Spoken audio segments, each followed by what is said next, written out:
Hello, loves. Welcome to Decipher the Matrix. My name is Kayla. In this episode, we are going to talk about codependency and complex PTSD. These distorted thought patterns can both appear similar on the surface, but they are not the same condition. They often coexist, especially in people with relational trauma histories. So let's compare them a little bit more clearly. CPTSD, or complex post-traumatic stress disorder, has some core features. The symptoms within this diagnosis usually involve emotional dysregulation, so intense shame, anger, or numbness. A negative self-concept, like I'm broken, can be the feeling of someone with this disorder. It can cause relational disturbances also, so difficulty trusting, fear of abandonment, or isolation. There are often flashbacks, nightmares, hypervigilance from the original traumas. It often stems from prolonged relational trauma, childhood abuse, neglect, or coercive control. CPTSD is not a specific diagnosis in the DSM-5, but many therapists in the States treat it as a real clinical condition. Dr. Cermak is an American psychiatrist specializing in addiction psychiatry. In the 80s, he proposed a formal diagnostic criteria for what he termed codependent personality disorder. He argued that codependency involved a distinct set of personality traits, like excessive self-sacrifice, denial, boundary issues, and anxiety, seen especially in families that are affected by addiction.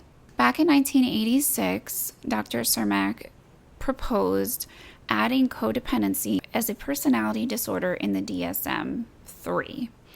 That proposal was reviewed and not accepted. So codependency remains unofficial as a diagnosis, although it is widely discussed in therapy and different recovery contexts. And so instead, codependency is framed more as a thought disorder or relational pattern.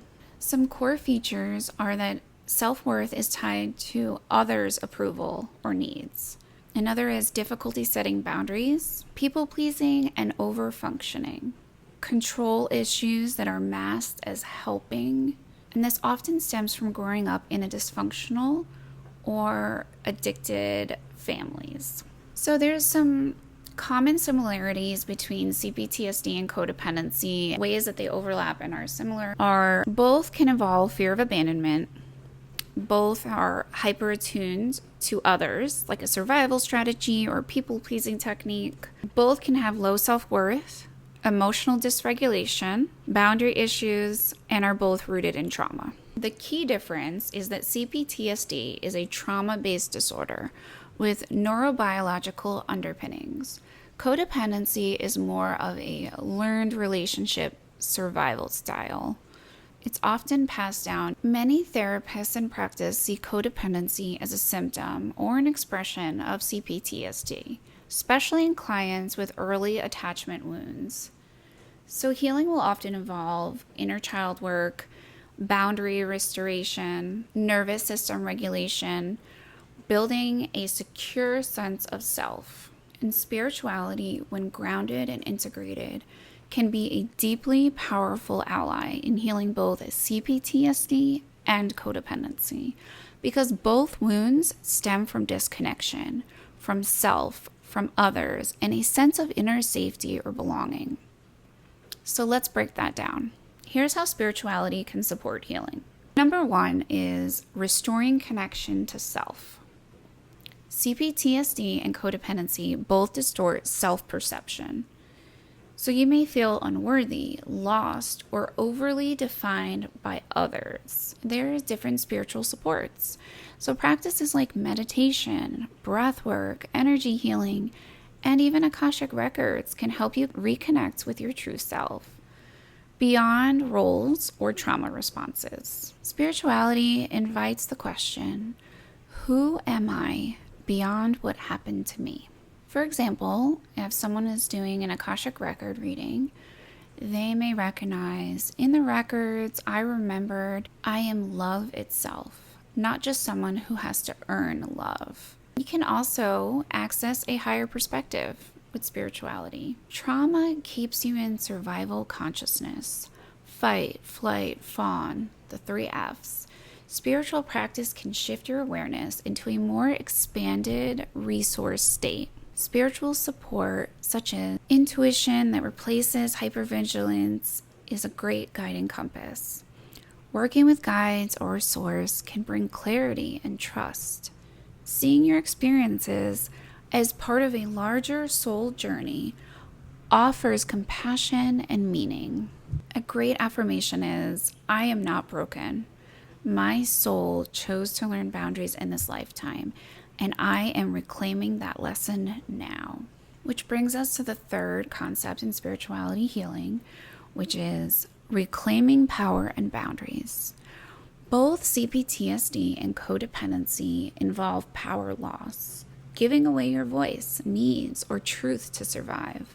But there is spiritual support, such as rituals and energy work, like Reiki or cord cutting, that can help reclaim sovereignty. Chakra healing, especially solar plexus and root chakra, can rebuild inner strength.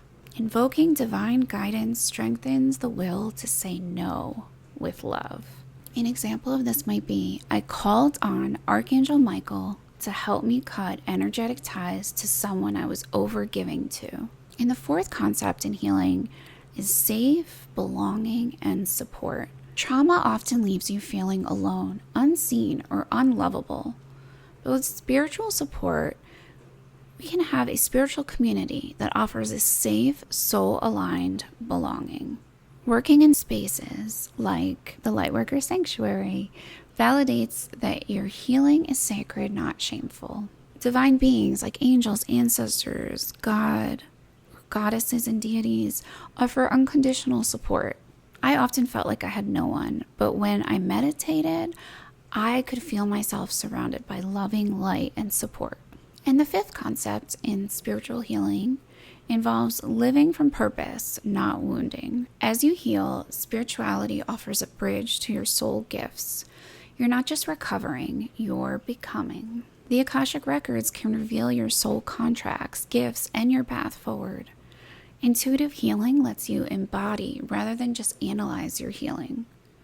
You shift from surviving your past to serving from your wholeness. My pain has taught me empathy, and now I can help others heal with my light.